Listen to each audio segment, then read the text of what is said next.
Welcome to the Freaky Stories podcast.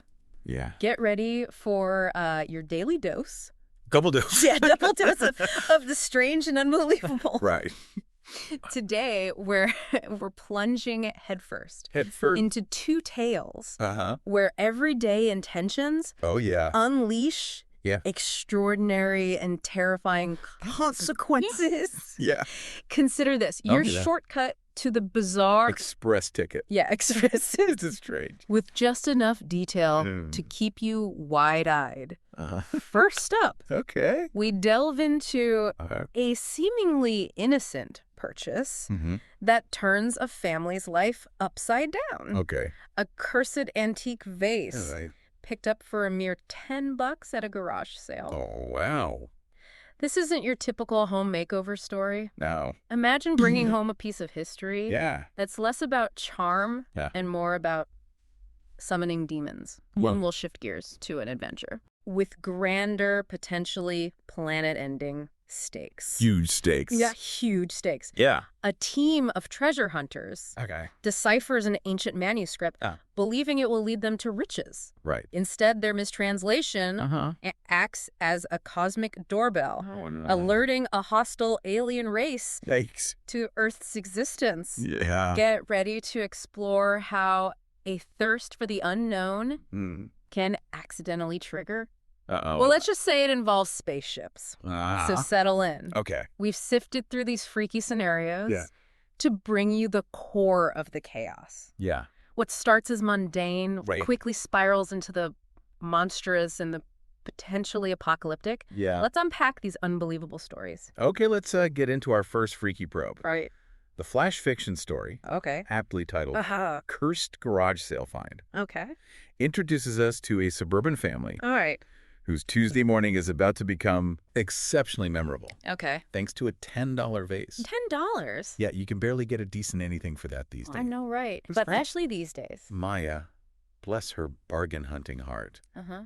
sees potential in this dusty old vase. Yeah. Her mom, on the other hand, Okay.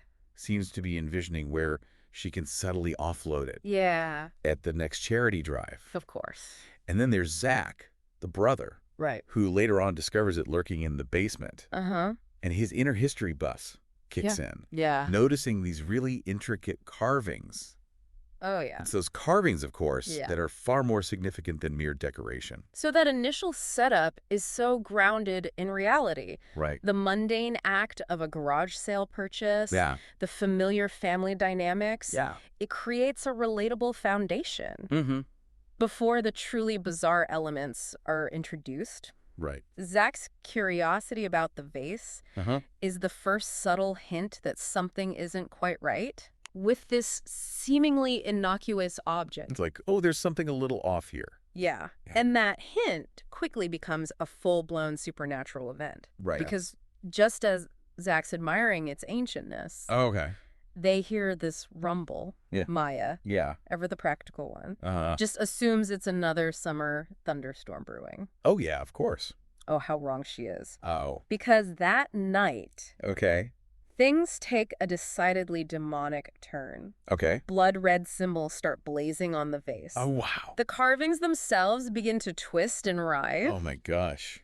Can you imagine witnessing that in your own home? I don't even want to think about it. And then an icy wind just whips through the room, Oh. even though all the windows are securely closed. Wow. It's the classic calling card of something. Unnatural. Those sensory details, Right. the sudden appearance of the symbols, Wow. the unsettling movement of the carvings, the inexplicable drop in temperature, It all adds to the... atmosphere. They are classic storytelling techniques for signaling Right. a breach in the natural order. Exactly. They effectively create a sense of unease Uh-huh. and foreshadow the terrifying events to come. Yeah. What's fascinating is how these familiar tropes Yeah. continue to resonate with us, They really do. even though we've seen them. So many times. Right. And then the big reveal Right. from inside this unassuming vase, Yeah. a clawed hand just rips free, Oh, my God. followed by a monstrous horned head. I mean, talk about unexpected home renovation. Right. The screams are probably echoing down the street. Oh, yeah. And the dad, Yeah. bless his protective heart, bursts in wielding a baseball bat. Of course, classic dad move. Ready to confront your average burglar. Right.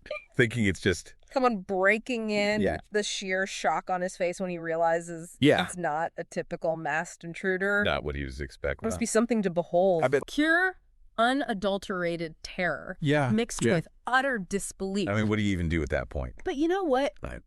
This seemingly ordinary family does not just crumble in the face of the demonic. Good for them. The mom, Okay. in a moment of utter brilliance, fueled by maternal instinct, grabs a kitchen knife. Oh, wow. A kitchen knife. Okay. And just charges at this towering demon. No way. Yelling, "Demon thing, out of my house!" Oh, that's great. I love that. Yeah. It's so fiercely protective Uh-huh. and completely unexpected. Yeah, that's awesome. What do you think makes that kind of reaction so compelling? It speaks to the powerful bond within a family unit Yeah. when faced with an external threat. Totally. It's a primal urge to defend one's own, even against something that seems far beyond their capabilities. Right. That act of defiance, armed with something as commonplace as a kitchen knife, highlights the strength that can arise. Yeah. It's exactly moments of extreme crisis. It's like that fight or flight response. Oh. And the dad, not to be outdone, brandishes his trusty baseball bat. Of course he does. Back to wherever you belong, pal. He's got his wife's back. It's almost comical in its bravado, but you can feel the underlying fear and fierce determination. I mean, what else are you going to do? And then there's Zach, the sci-fi geek, who suddenly becomes their unlikely strategist. Oh. He's frantically flipping through a dusty encyclopedia, trying to recall some obscure fact about demonic weaknesses he might have stumbled across in his late-night reading sessions. Turns out, all that seemingly niche knowledge actually becomes their potential salvation. It's a wonderful twist, isn't it? It is. The idea that seemingly irrelevant hobbies or interests can become crucial in unexpected situations. That's true. It suggests that knowledge, in its various forms, can be a source of power, even against the seemingly supernatural. Right. Never underestimate the power of random knowledge. Absolutely. You never know when it's going to come in handy. And what does Zach discover in the dusty pages? What is it? The age-old vulnerability. Okay. Salt. It's salt. So in this unbelievably chaotic scene, Maya is sprinting to the kitchen, frantically emptying salt shaders and canisters into bowls. I just picture the suburban kitchen suddenly transforming into some kind of bizarre, impromptu occult pantry. Just like a... Salt everywhere. Yeah. And then they start launching their salty arsenal. Okay. At this bewildered demon. Oh my God. Salted snacks flying through the air. Really? A whole bowl of salt connecting with its horned head. Whoa.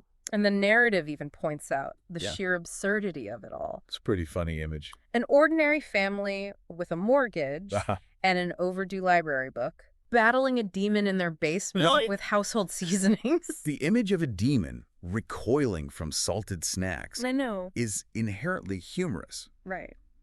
But on a deeper level, the use of salt as a protective element against evil is a recurring motif in folklore. Across many cultures. It makes you wonder about the origins of such beliefs. Totally. And why they persist in our collective imagination.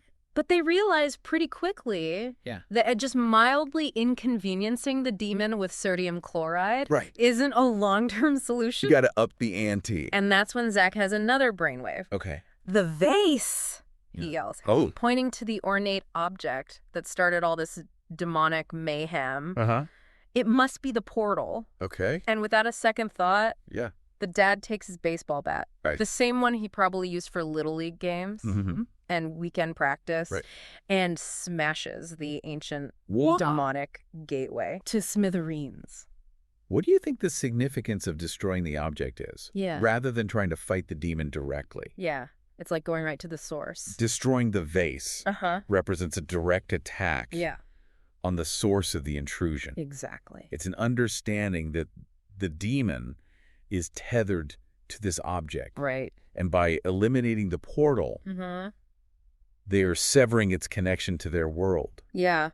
It's a more strategic approach. It is. Than simply trying to overpower a being. Right. From another dimension. With brute force. It's like you said. Yeah. They went right to the source. Yeah. And the effect is immediate. Okay. And dramatic. Right. The demon lets out this unearthly screech. Oh, my gosh. Its monstrous body starts to warp and twist. Oh, wow. Smoke just wisps off it. Yeah. And then with one final agonizing roar, oh. It vanishes. Gone. Leaving behind nothing. Okay. But the lingering, rather unpleasant smell of sulfur. Oh, yeah. I can only imagine trying to explain that smell to the insurance company. So there was this demon. Right.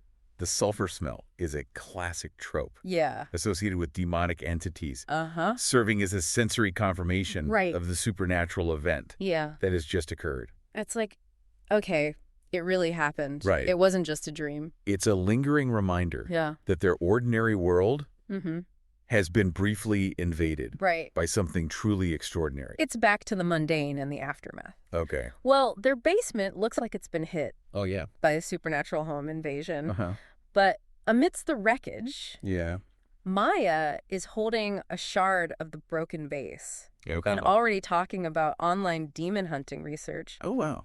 This family has gone from battling a demon to considering it a potential new hobby. That's great. Their mom, ever the pragmatist, but clearly a little thrilled by the whole ordeal. Of course. And she hates garage sales. Yeah. But then there's that unmistakable glint in her eye. Right. That hint of excitement as she rightly observes. Okay. The suburbs just got a whole lot more interesting. What does that kind of reaction tell us? Yeah. About how people cope with the unbelievable? It's like they almost want to experience it again. Yeah. It suggests a fascinating human tendency to adapt. Right. And even find a strange kind of thrill in the face of the extraordinary. Yeah. It could be a coping mechanism, a way to regain a sense of control. Right. By trying to understand and categorize the impossible. Or perhaps deep down, there's a part of us that is drawn to the mysterious and the unknown. Right. Even when it's terrifying. I think there's definitely something to that. And the story itself touches on some classic TV tropes that it cleverly utilizes.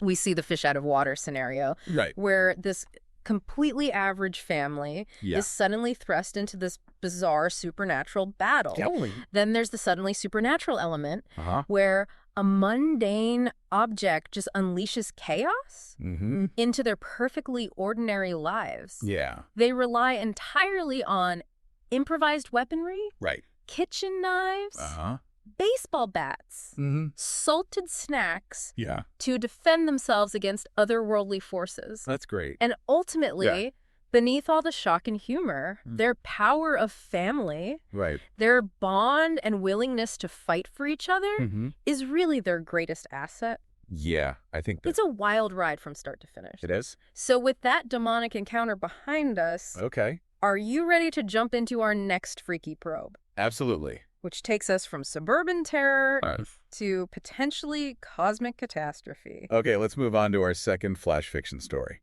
Codename Apocalypse, which shifts our focus from a haunted basement to the far reaches of space and explores a very different kind of unintended consequence. All right, so this one kicks off with a group of treasure hunters. Yeah. And a rather intriguing ancient manuscript. Dr. Delphine Jones. Who sounds like the resident voice of scientific reason, is pretty skeptical of this weathered parchment. Dismissing all the more outlandish claims of giant squids and sea monsters. Of course. But her two companions are a little more open to the possibilities. Finn, the ex-soldier, is all about the adventure. And the potential for uncovering some forgotten riches. Yeah, he's in it for the treasure. And Z, the tech whiz and self-proclaimed enthusiast of all things unexplained, is just buzzing with the prospect of unlocking some ancient hidden knowledge. What do you think draws such different personalities together? Yeah. In a treasure hunting scenario? Well, I think They all have kind of a common goal. Often it's a shared goal. Yeah. Or a complementary set of skills. Exactly. Delphine provides the academic expertise. Finn brings the practical, adventurous spirit. And Z offers the technological know-how. Yeah, and I think they balance each other out, too. The tension between their differing perspectives can also create a dynamic that drives the narrative forward. So their cryptic clues eventually lead them to this remote island cave. It's damp, it's musty, and much to Finn's initial disappointment. It's completely devoid of any gleaming gold doubloons or glittering jewels. The treasure. Frustration starts to creep in. But then Z, ever the observant one with his array of gadgets, lets out a surprised gasp. What is it? He's pointed his infrared scanner at a seemingly ordinary section of wall inscription. Turns out it's anything but ordinary. The shift from the expectation of traditional treasure to the discovery of something far more enigmatic is a classic narrative technique. Yeah, I can see that. It subverts the initial premise and hints at a more profound and potentially dangerous mystery. Z's state-of-the-art scanner can't even identify the language of the inscription, which immediately raises a few red flags. But his sophisticated computer system does manage to pick something else up from the markings. What appear to be deep space coordinates. Finn, naturally, immediately jumps to the conclusion. Of course. Of alien treasure. What? Delphine, bless her skeptical scientific soul, is still rolling her eyes. But even she has to admit, this is escalating beyond the usual historical oddities. The interpretation of celestial coordinates as a treasure map is a rather literal and perhaps naive assumption, highlighting the character's initial limited understanding of what they've stumbled upon. It's like they're so focused on the idea of treasure that they're not really considering what else it could be. Delphine's skepticism serves as a crucial counterpoint, urging caution against premature conclusions. And this is where Delphine's linguistic expertise finally comes into play. Despite her initial doubts about the manuscript's wilder claims, the academic in her simply cannot resist the intellectual puzzle. Of course. Presented by these ancient symbols. After days of painstaking work and deciphering, she finally cracks the code. And what does she discover? What is it? It's not a map leading to buried gold. It's a signal. A safeguard. A beacon. Seemingly designed to call out across the vast emptiness of interstellar space. What are the immediate implications that come to mind when you think about an ancient signal being sent into space? The potential for contact, but not necessarily with a friendly entity. It raises questions about who sent the signal, why, and what their intentions might be. Like, why now? The vastness of space means that any response could come from a civilization far more advanced and potentially with very different priorities than our own. A rather intense debate. As you can imagine, ensues between the three. Of course. Delphine, finally grasping the potential gravity of the situation, strongly urges caution and further investigation. Finn, ever the thrill seeker. And now envisioning unimaginable alien technology, is still rather excited about the unimaginable discovery. Of course. And Z... Z is practically vibrating with a potent cocktail of excitement and perhaps a touch of fear at the sheer magnitude. It's both exciting and scary. And what they've uncovered. Ultimately, their collective curiosity, that deeply ingrained human desire to know what's out there. Combined with the tantalizing lure of a potentially groundbreaking discovery. Wins out. They could do it. They make the fateful decision to jury-rig a powerful transmitter using Z's advanced equipment and just send out a little pulse in response. A little hello. Just a quick hello to the cosmos. What crucial element do you think they might be overlooking in their eagerness? I mean, I think they're so focused on the potential for this discovery. Their eagerness for discovery seems to outweigh a careful consideration of potential risks. They were essentially announcing their presence to the unknown. Yeah. Without any real understanding of who might be listening or what the consequences of that contact might be. Right. It's a decision driven by curiosity rather than a thorough risk assessment. Oh, the consequences turn out to be rather significant. Oh, no. To put it mildly. Okay. Weeks go by, and Delphine starts to think maybe her initial skepticism was right all along. Right. Maybe the signal was just some ancient cosmic fluke. Yeah. A meaningless echo. But then one night, the sky blinks, and it's not distant stars twinkling. It's ships. Sleek. Dark. Undeniably menacing ships. Oh, no. Silently descending upon their remote little island. This does not sound good. Suddenly, the piercing wail of air raid sirens. Oh, wow. Which, as the story Riley points out, are really not standard equipment for archaeological digs. No. Start echoing across the island. The swift and decisive arrival of the ships strongly suggests that the original signal wasn't just a random broadcast. Right. It was likely a trigger, a beacon that was actively being monitored by someone out there. Yeah, like they were just waiting for a response. Their response indicates a level of readiness and perhaps even anticipation. Finn's cocky grin completely vanishes, replaced by a look of dawning terror. Right. Z, who was practically giddy with excitement just moments ago, is now frantically trying to hack into the descending ship systems, realizing with growing horror that these vessels aren't answering any of their hails. Oh, no. This isn't a welcoming committee. Right. It's an undeniable invasion force. Nice. And Delphine, the full weight of their actions crashes down upon her. Right. That treasure they were so intent on finding, they didn't unearth riches. Oh. They inadvertently signaled the potential end of the world.